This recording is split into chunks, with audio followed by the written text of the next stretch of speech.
रक्षा के लिए समुद्र के बीच में द्वारका नगरी बसाई। उनसे बड़ा आर्किटेक्ट कौन हो सकता है? अपने सारे तप को साक्षी मानकर तुम्हें श्राप देती हूँ कृष्ण। जिस तरह तुमने मेरे पूरे कुल को आपस में लड़वाकर नष्ट कर दिया, ठीक उसी तरह तुम्हारा पूरा कुल, सारा यदुवंश आपस में लड़कर समाप्त हो जाएगा, समाप्त हो जाएगा।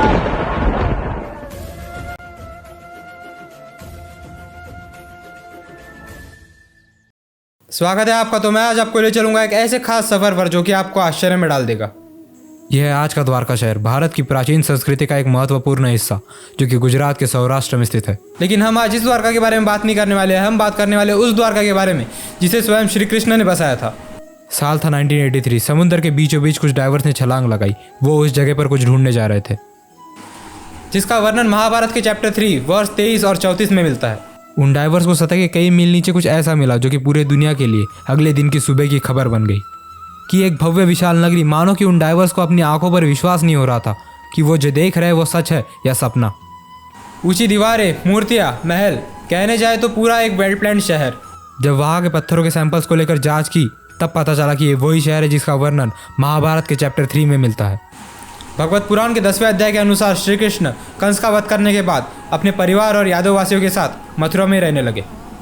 कंस की मौत से क्रोधित होकर उसके ससुर जरासंध ने मथुरा पर 17 बार हमला किया। इन सब चीज़ों को देखकर श्री कृष्ण ने मथुरा छोड़ने का निर्णय लिया। बाय द वे, जिस वजह से उन्हें रणछोड़ के नाम से भी जाना जाता है। श्री कृष्ण ने अपने लोगों की सुरक्षा के लिए निश्चित किया कि वो समुद्र के बीचों बीच एक शहर बनाएंगे। फिर वो समस्त ब्रह्मांड की निर्माता विश्वकर्मा का आह्वान करते हैं। विश्वकर्मा शहर को बनाने के लिए तैयार तो हो जाते हैं, परंतु उन्हें समुद्र से कुछ भूमि चाहिए थी। श्री कृष्ण समुद्र देव की पूजा कर उन्हें प्रसन्न करके 12 योजन की भूमि दान में पाते हैं। और आप मानोगे नहीं, उन डाइवर्स ने जिस शहर को खोजा था उसका एरिया भी 12 योजन ही था।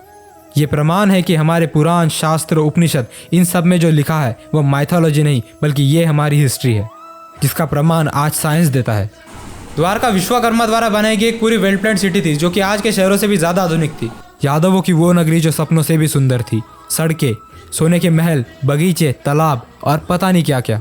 मान्यता है कि द्वारका नगरी से निकलने वाला प्रकाश इतना अधिक था जो कि समुद्र तक को चीर के रख देता था। द्वारका का मतलब होता है द गेटेड सिटी, यानी द्वारों का शहर। इस शहर की सुरक्षा करते थे 4 बड़े द्वार जो कि अभेद्य थे। तो आपको भी यही प्रश्न होगा कि कैसे श्री कृष्ण जी की द्वारका पानी में डूब गई, क्यों भगवान अपने ही शहर को नहीं बचा पाए? जिसका उत्तर हमें मिलता है महाभारत में, जहाँ श्री कृष्ण ने अर्जुन के सारथी के रूप में एक महत्वपूर्ण भूमिका निभाई और कौरवों का अंत करके पांडवों को विजय दिलाई। अपने 100 पुत्रों की एक के बाद एक मृत्यु देखकर एक लाचार माँ का मन धीरे धीरे दुखी हो रहा था। फिर उस दुख ने आखिर में जाकर क्रोध का स्वरूप लिया और कौरवों की माता गांधारी ने श्री कृष्ण को श्राप दे दिया। मैं श्राप देती हूँ, तुम्हारा नगर भी समुद्र में डूब जाएगा और तुम किसी वन में अकेले अशक्त और वृद्ध पशु की भांति से हाथों फेंक दिए जाओगे।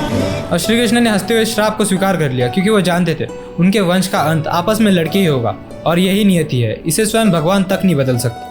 फिर ठीक महाभारत के युद्ध के 36 साल बाद यादव के कुल में आपसी मतभेद होते हैं जो बढ़ते बढ़ते युद्ध और आखिर में जाकर श्री कृष्ण के कुल के अंत का कारण बनते हैं।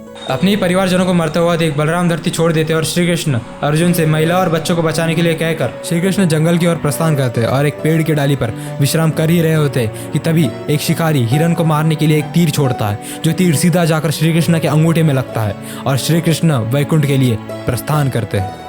वो शिकारी और कोई नहीं बल्कि रामायण में सुग्रीव का भाई वाली था, जिसे श्री राम ने धोखे से मारा था।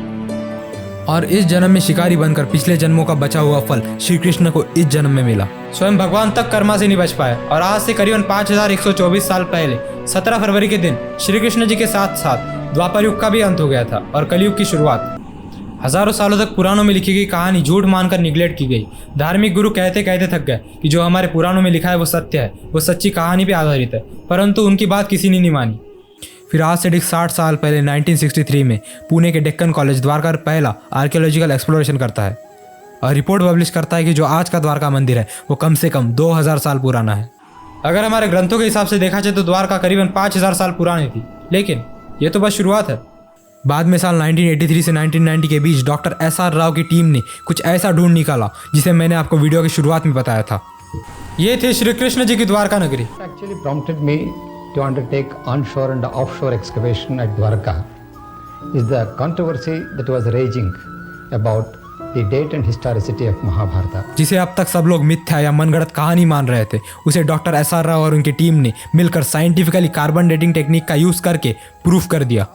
और दूसरी तरफ डॉक्टर नरहरि आचार्य ने महाभारत में बताई हुई ग्रहों की स्थिति को पढ़कर यह कैलकुलेट किया कि महाभारत 3126 BCE में हुआ था, और जब इन पत्थरों के कार्बन डेटिंग की द्वारका में मिले हुए तब भी वही डेट निकली।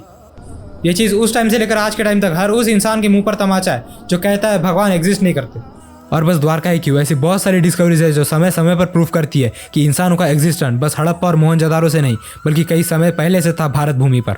जहाँ मेसोपोटामिया और इजिप्शियन सिविलाइजेशन को सबसे पुरानी सिविलाइजेशन माना जाता है, जबकि वो बस 6000 साल पुरानी है। वहाँ इंडियन सिविलाइजेशन के रूट सिग्निफिकेंटली 10,000 साल पहले तक जाते हैं। और ये मैं नहीं कह रहा हूँ बल्कि IIT खड़गपुर और ASI की 2016 की रिपोर्ट कहती है। तो आज की वीडियो को यही रैप अप करते हैं। Keep smiling because you undoubtedly belong to the world oldest civilisation.